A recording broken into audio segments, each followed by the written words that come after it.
छत्तीसगढ़ का इतिहास शामिल है। 1818 में अंग्रेजों का आगमन छत्तीसगढ़ में हो चुका था।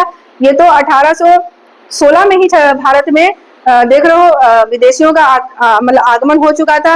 वहां पर देख रहे हो शुरू में ही जो वास्को डी गामा था वहां से आना चालू हो गया। तो उसके बाद पुर्तगाली लोग आने लगे। इसका क्रम देख लो, C D B D F. इसका क्रम है भारत में या फिर शामिल छत्तीसगढ़ में विदेशियों के आगमन का क्रम। पी से क्या हो जाएगा? पुर्तगाली। पी से पुर्तगाली, डी से डेन, बी से ब्रिटिश। छोटा सा कोडिंग काम आ रहा है ना, बहुत काम का होता है ये, तुमको भारतीय इतिहास में और अच्छे से काम आ जाएगा। और यहाँ पे होता है डेनिश, और यहाँ पे होता है फ्रेंच। फ्रेंच या फ्रांसीसी कह लो।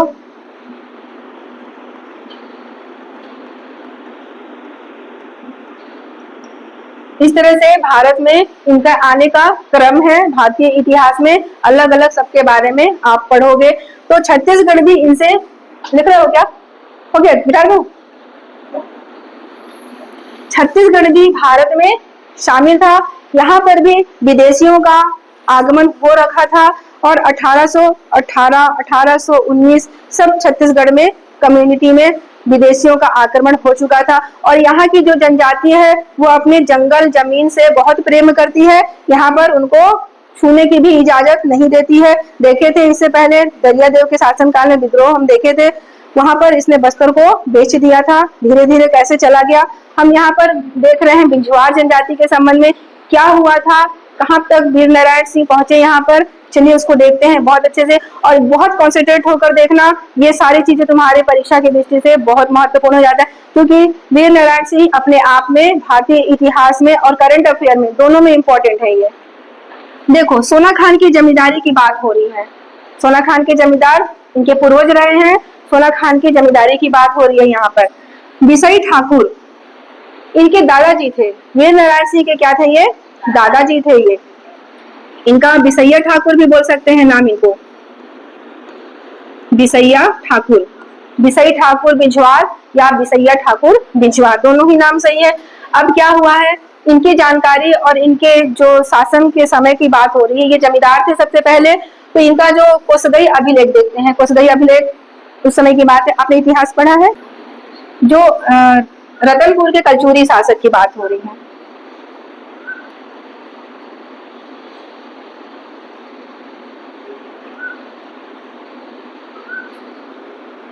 यहां से इनका कनेक्शन बन जाता है, कलचूरी शासक। सबसे पहले आते हैं कलिंगराज।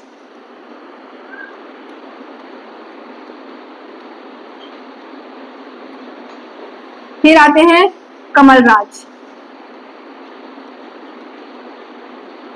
फिर आते हैं रत्नदेव प्रथम। रत्नदेव प्रथम। फिर आते हैं पृथ्वीदेव प्रथम। फिर आते हैं जाजलदेव प्रथम।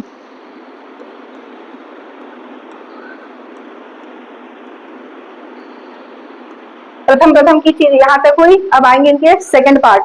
फिर यहां से आ जाएंगे रत्नदेव द्वितीय, पृथ्वीदेव द्वितीय,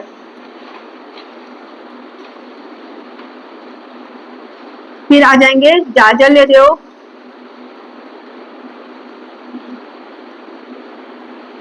जाजलदेव द्वितीय। द्वितीय द्वितीय का काल रिपीट हो गई है। अब उसके बाद जाजलदेव द्वितीय के बाद आएंगे जगत देव, जगत देव। फिर आएंगे रत्नदेव। अब तृतीय आएंगे। यहाँ पे देखना इनके आगे पीछे वाले पृथ्वीदेव जाजलदेव अब नहीं आएंगे, रत्नदेव तृतीय आएंगे। ये क्रम मैं तुमको कोड बता दूंगी, याद करने के लिए अच्छे से याद हो जाएगा। फिर उसके बाद आता है यहाँ पर प्रतापमल। यहाँ पर आते हैं फिर प्रतापमल। प्रतापमल के बाद पूरा इतिहास ब्लैंक हो जाता है। इतिहास की कोई जानकारी यहाँ पर कलचुरी शासकों की नहीं मिलती है। यहाँ तक के शासकों की जानकारी मिली थी, कोई सब अभिलेख यहाँ पर ज्ञात थे। लेकिन इसके बाद आता है अंधकार युग, ब्लैक एरिया। अंधकार युग आता है, यहाँ पर किसी भी शासकों की जानकारी शून्य हो जाती है, एकदम शांत हो जाता है इतिहास। लेकिन इतिहासकारों ने ढूंढना फिर चालू किया, कोई ना कोई पूर्वज होंगे तब तो ये यहाँ तक बढ़ा है संस्कृति। तो यहाँ पर आए, अब यहाँ पर ये वाले शासक आते हैं आपके बहारेंद्र शाह। यहाँ से इनका चालू हो जाता है मिलने का बहारेंद्र शाह का। इस शासक का संबंध बिछुआर जनजाति से डायरेक्ट हो जाता है। इस बहारेंद्र शाह का जो शासक है, कलचुरी शासक, इनका संबंध बिछुआर जनजाति से डायरेक्ट हो जाता है। कैसे? इनकी जानकारी किससे मिलती है? कोसगई अभिलेख से मिलती है। चूंकि कोसगई अभिलेख में जो बहारेंद्र शाह है इनकी जानकारी मिलती है। और क्या जानकारी मिलती है, चलो देखते हैं। इनका संबंध सीधे सीधे जो वीर नारायण सिंह है उनके दादाजी से संबंधित है। कोसगई अभिलेख में इनकी जानकारी मिलती है। 1490 की बात है। क्या बात है? जो रतनपुर में कलचुरी शासक बहारेंद्र शाह सैन्य सहयोग के बदले सोना खान की जमींदारी इनको सौंपी थी। चलिए देखते हैं मामला क्या था यहाँ पर। तो ये जो बहारेंद्र शाह थे, इनकी राजधानी रतनपुर थी मैंने कहा ना, अब नहीं थी, मैंने कहा रतनपुर थी। इनकी राजधानी पहले रतनपुर थी। इन सारे शासकों की राजधानी रतनपुर थी, रतनपुर से शासन करते थे। लेकिन जब इनका समय आया बहारेंद्र शाह का, तो इनके रतनपुर के जो क्षेत्र था, राजधानी थी, वहां पर पठानों का आक्रमण हो गया था। मुस्लिम पठान, उनका आक्रमण हो गया था। और उनके कोषागार, यानी कि जो उनका रेवेन्यू वाला डिपार्टमेंट होता है, ट्रेजरी होता है, कोषागार होता है, राजकोष होता है, उस पर इन्होंने आक्रमण करना चालू कर दिया।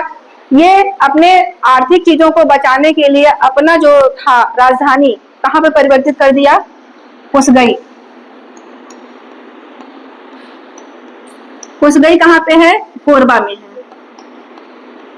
छुरी कोसगई सुने हो? छुरी कोसगई, तो वही क्षेत्र में जाकर ये अपनी राजधानी चेंज कर दी। यहाँ से इनकी राजधानी चेंज हो जाती है। तो क्यों चेंज कर दिया? क्योंकि पठान थे, जो मुस्लिम पठान थे, वो बहुत आक्रमण कर रहे थे, परेशान हो गए थे, उनका राज्य लूट रहा था।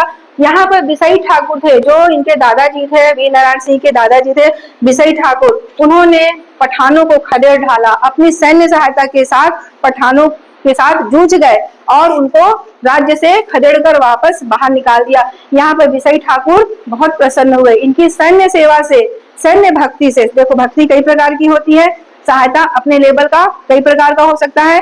इनको पैसा नहीं चाहिए, ना लेना ना देना पैसे से। इनको सेना दी इन्होंने, सेना मतलब बहुत बड़ी सेना दे दी। तीर धनुष वाले थे ही, मारकर भगा दिए, दूर से तीर मारे, भाग गए सब। तो इनके सेना से क्या हुआ, ये जीत गए और इनकी राजधानी सुरक्षित हो गई। उसके बाद इन्होंने प्रसन्नता पूर्वक इनको गिफ्ट किया। क्या गिफ्ट किया? सोना खान की जमींदारी।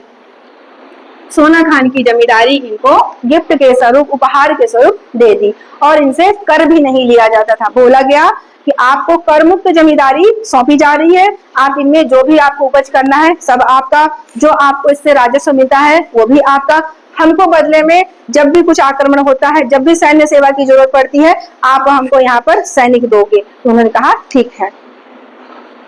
चलिए इसी के क्रम में आगे चलते हैं। क्योंकि आप देख रहे हो वीर नारायण सिंह को कई पूर्वज से सोना खान की जमींदारी मिली हुई है ना। कई पूर्वज से सोना खान की जमींदारी गिफ्ट के स्वरूप मिली हुई है। अब उनके बाद वो तो खत्म हो गए, वो तो चले गए। उनके बाद कौन आया यहाँ पर? देख लो, रामसाय बिंझवार, इनके पापा जी रामसाय बिंझवार वीर नारायण सिंह के पिताजी हैं। अब इनका कार्यकाल चालू होता है। अब यहाँ पर अंग्रेजों का समय चरम सीमा पर था। ब्रिटिश अधीक्षक, ब्रिटिश सुपरिटेंडेंट यहाँ पर सीधे राज्य संभाल रहे थे, छत्तीसगढ़ को देख रहे थे। यहाँ पर एगेन्यू का शासन था। एगेन्यू देखे हो, एडमंड था सबसे पहला ब्रिटिश अधीक्षक। कौन था? एडमंड था। एडमंड के बाद एगेन्यू आया। तो एगेन्यू का यहाँ पर शासन चल रहा था। और एगेन्यू कैसा था?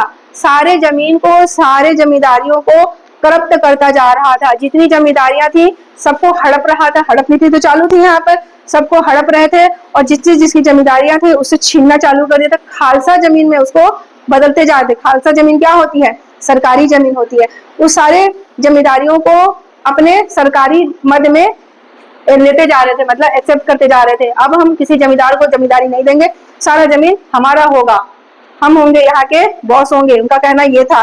तो सारी जमींदारियों को इन्होंने करप्ट करना चालू कर दिया, क्योंकि छत्तीसगढ़ में करप्ट कर रहे हैं तो विद्रोह तो होगा। तो छत्तीसगढ़ का प्रथम विद्रोह अब चालू हो गया।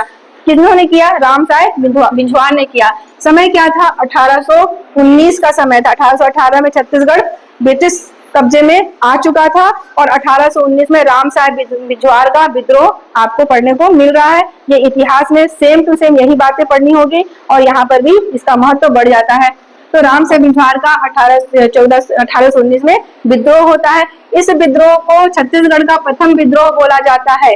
आप 2 बार विद्रोह देखे हो। छत्तीसगढ़ का प्रथम जनजातीय विद्रोह, अंतर करके पढ़ना, जनजातीय विद्रोह। प्रश्न का स्वरूप दोनों बार अलग अलग रहा है, दोनों से क्वेश्चन आया हुआ है कि छत्तीसगढ़ का प्रथम विद्रोह किसे कहा जाता है और छत्तीसगढ़ का प्रथम जनजातीय विद्रोह किसे कहा जाता है। पढ़ लियो हो, ये दोनों पढ़ लियो हो आप।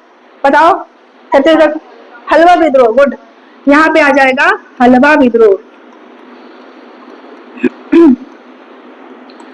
इसी में अंतर करने के साथ आपको याद रखना है कि छत्तीसगढ़ का प्रथम जनजातीय विद्रोह बोला जाए तो हलवा विद्रोह वही है जो अजमेर सिंह के समय लड़ा गया था और दरियादेव के साथ युद्ध हुई थी। बाद में तुम सब देख चुके हो हलवा जनजाति में, बहुत विस्तार से इसके बारे में। अब छत्तीसगढ़ का प्रथम विद्रोह डायरेक्ट बोला जाए, जिसमें जनजातीय शब्द नहीं लगा है, कुछ नहीं लगा, डायरेक्ट पूछा जा रहा है छत्तीसगढ़ का प्रथम विद्रोह कौन सा होता है, तो रामसाय बिंझवार का विद्रोह को बोला जाता है छत्तीसगढ़ का प्रथम विद्रोह। और ये 1819 की अवधि में हुआ है, इस डेट को भी याद रखोगे। तो इस विद्रोह को देखो हुआ, इसमें क्या हुआ, जो रामसाय थे बिंझवार, रामसाय ठाकुर बिंझवार थे, ये क्या किए कि हम तो अंग्रेज को नहीं लेने देंगे जमीन। तो उन्होंने क्या किया, मैं तो अपना सोना खान नहीं दूंगा, क्या जो करना है कर ले, नहीं दूंगा। तो उन्होंने 300 गांव को और हड़प में अपने कब्जे में लेना चालू किया, हड़पे नहीं कब्जा करने लगे। 300 आसपास के और गांव थे उसको भी अपने कब्जे में ले लिया रामसाय बिंझवार। अब अंग्रेज परेशान, जानते हो ना अंग्रेज कितनी जल्दी परेशान थे, ये इंडियंस मानते नहीं है, इन लोग जल्दी से कहीं ना कहीं से फिर उसको कर लेते हैं। तो वो क्या किया कि वहां पे लड़ाई भी हो गई, छोटी सी क्रांति भी हो गई, रामसाय बिंझवार का विद्रोह हुआ, मतलब लड़ाई मारपीट हो रहा है, अंग्रेज की सेना और इनकी सेना दोनों युद्ध हो रहा है। तो अभी रामसाय बिंझवार को अंग्रेज क्या बोलते थे, हमारे सर दर्द का कारण है ये बिंझवार, हमारे दिमाग को ना परेशान करके रखा है, कुछ तो करना पड़ेगा। लड़ते लड़ते थक गए, ये भी कहा था तीर तीर मारने में एक्सपर्ट, थक गए लड़ते लड़ते, तो बोलते हैं ए भाई संधि कर लेते हैं चल, तो संधि कर लेते हैं चल, तो संधि कर दे, हाँ चल कर।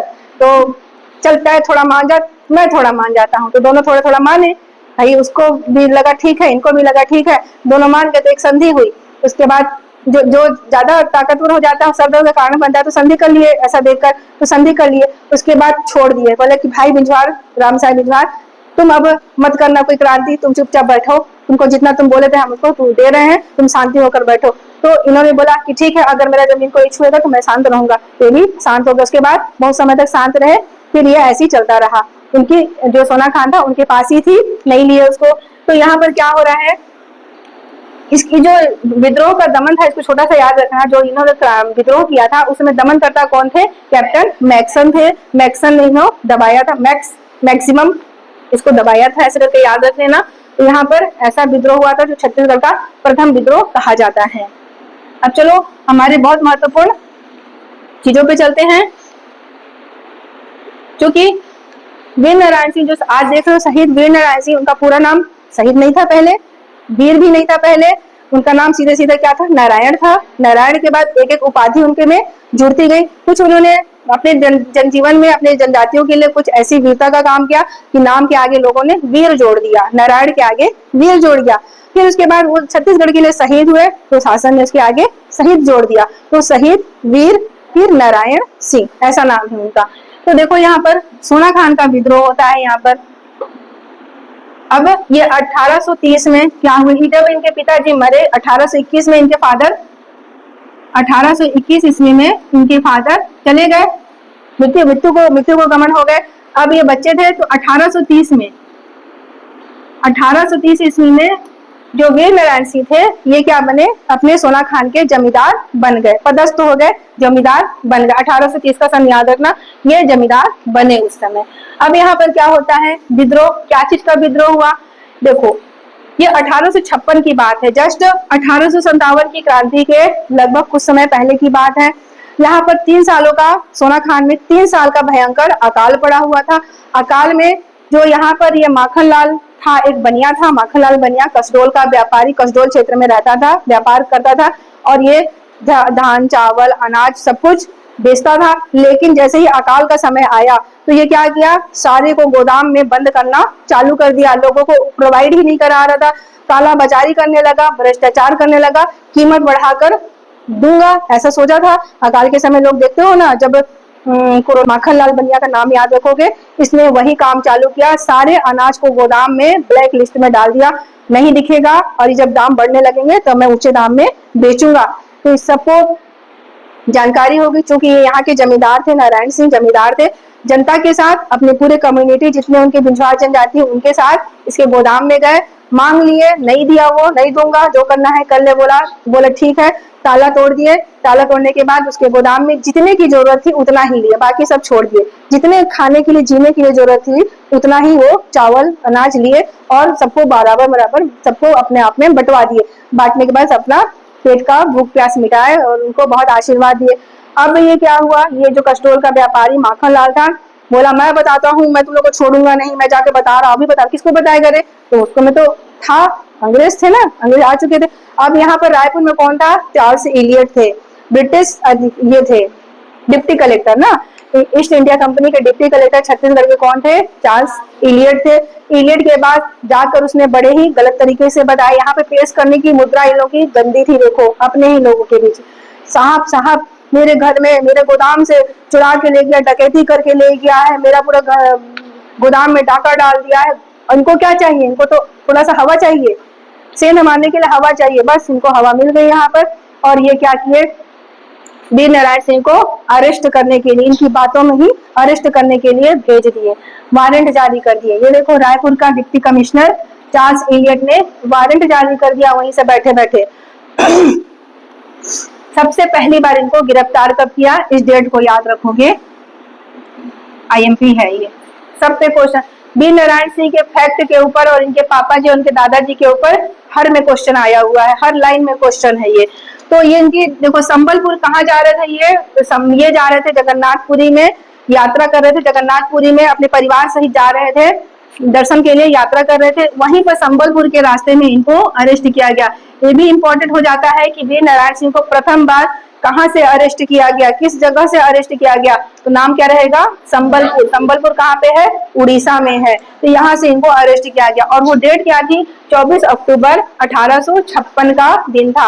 कौन आया था अरेस्ट करने, तो कैप्टन स्मिथ आया था। ये तीनों क्वेश्चन का अलग अलग आया हुआ है और ये इनको रायपुर के जेल में भेज दिया गया, वहां पर कैद कर दिया गया। अब देखो यहाँ पर क्या होता है, अब 1856 का समय था, 1857 की क्रांति चालू हो चुकी थी। यहाँ पर वीर नारायण सिंह के साथ जो जेल में और लोग भी कैदी थे, उन्होंने वीर नारायण सिंह को अपनी क्रांति का नेता घोषित कर दिया। अंदर जेल से भी चुनाव लड़ा जा सकता है, सुने हो, तो अंदर ही इन्होंने जेल के अंदर ही क्रांति का नेता घोषित कर दिया, बोला कि आप जाओ क्रांति करो, हम सब आपके साथ हैं, आप हमारे नेता हो।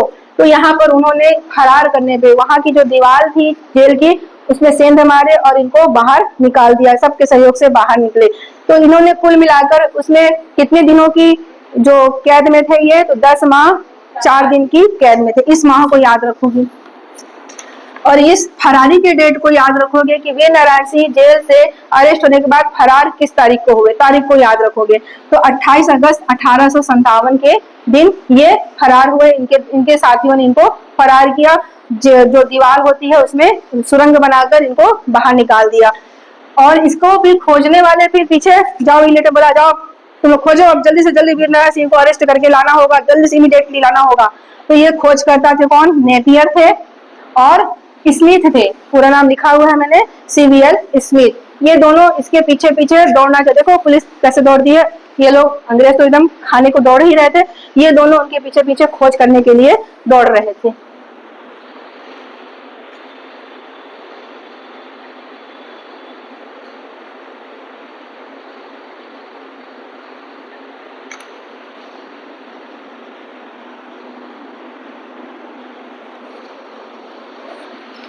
चलो फरार देख लिए, तारीख को एकदम याद कर लेना, नहीं याद होता है तो रट लेना, जो करना है कर लेना, पर तारीख को नहीं भूलना। हर तारीख मैंने इंपॉर्टेंट रूप से रखी है, फालतू बात मैं बिल्कुल नहीं बता रही हूँ, मेरे बोले हुए चीजों पर भी आपको क्वेश्चन देखने को मिल सकता है।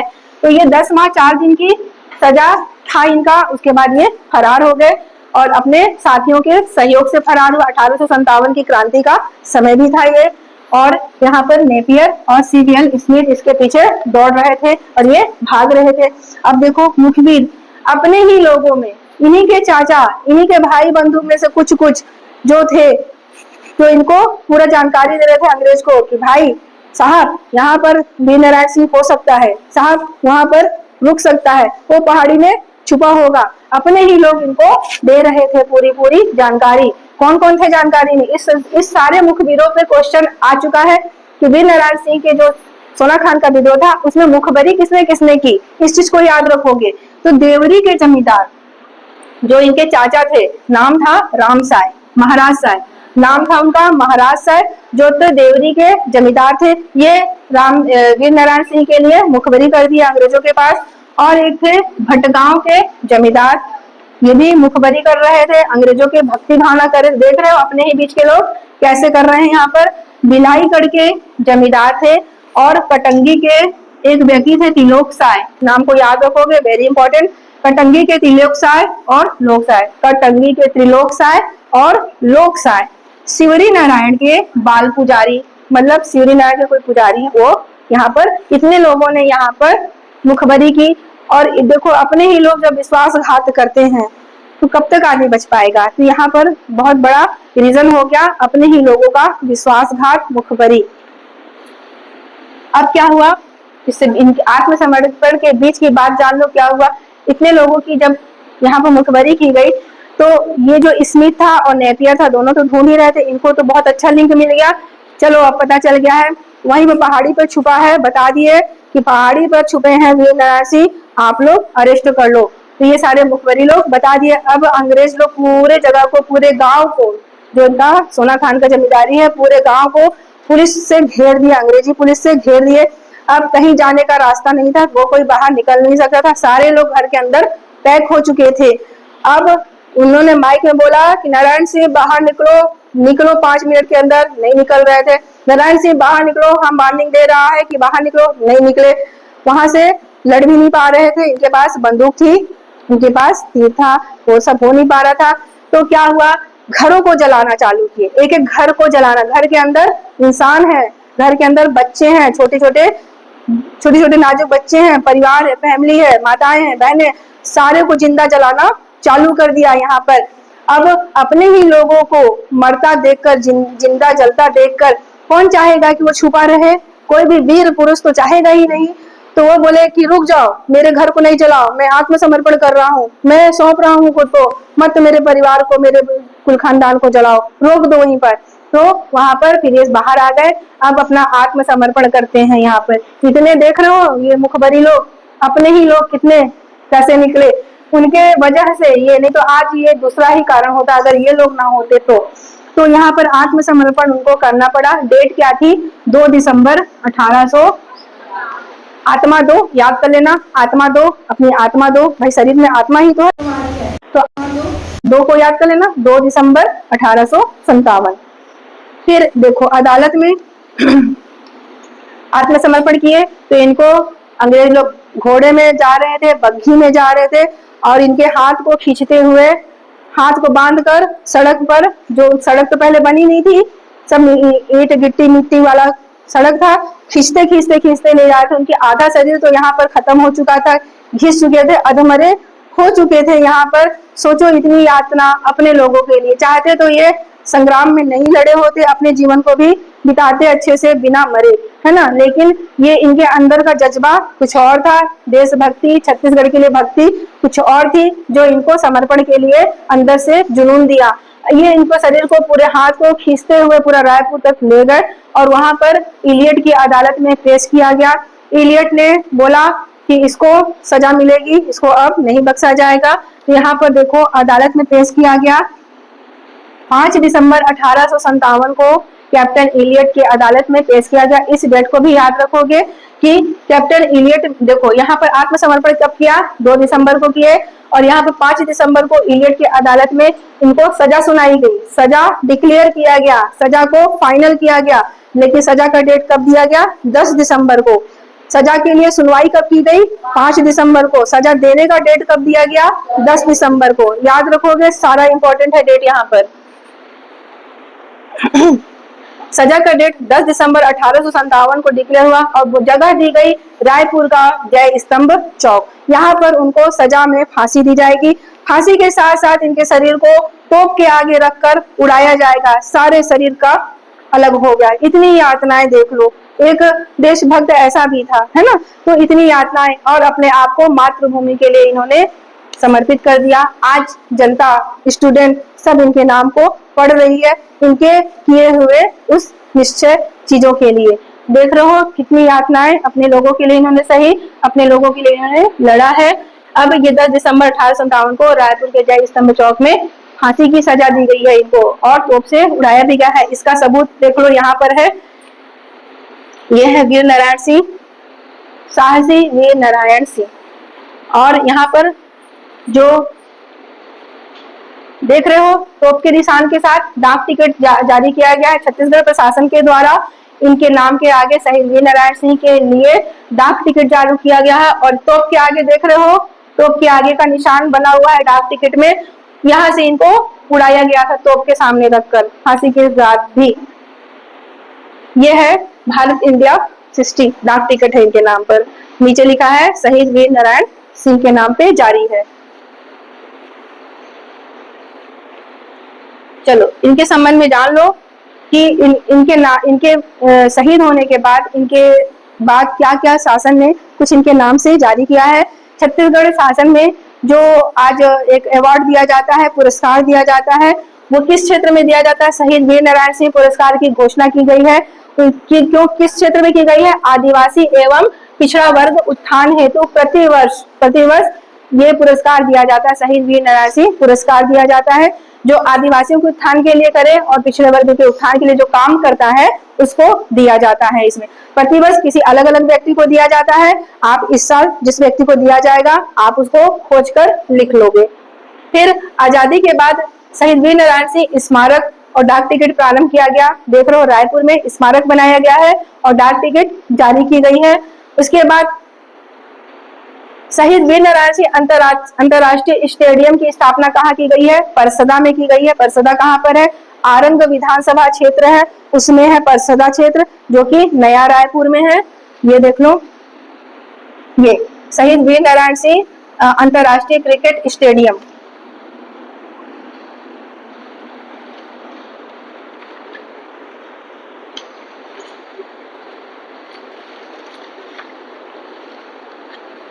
देखो ये बहुत इंपॉर्टेंट हो जाता है। शहीद वीर नारायण सिंह अंतरराष्ट्रीय क्रिकेट स्टेडियम है ये ना, क्रिकेट स्टेडियम है जो भारत का 50वां नंबर का क्रिकेट स्टेडियम है। पूरे भारत के लेवल में देखा जाए तो छत्तीसगढ़ के नया रायपुर में परसदा में बना हुआ ये आरंग विधानसभा क्षेत्र है और परसदा है और नया रायपुर में है।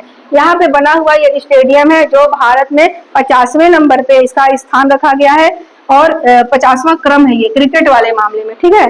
और विश्व का देखा जाए तो चौथा सबसे बड़ा है विश्व में। ये यहाँ पे मैंने लिख दिया है, विश्व में 4th है ये।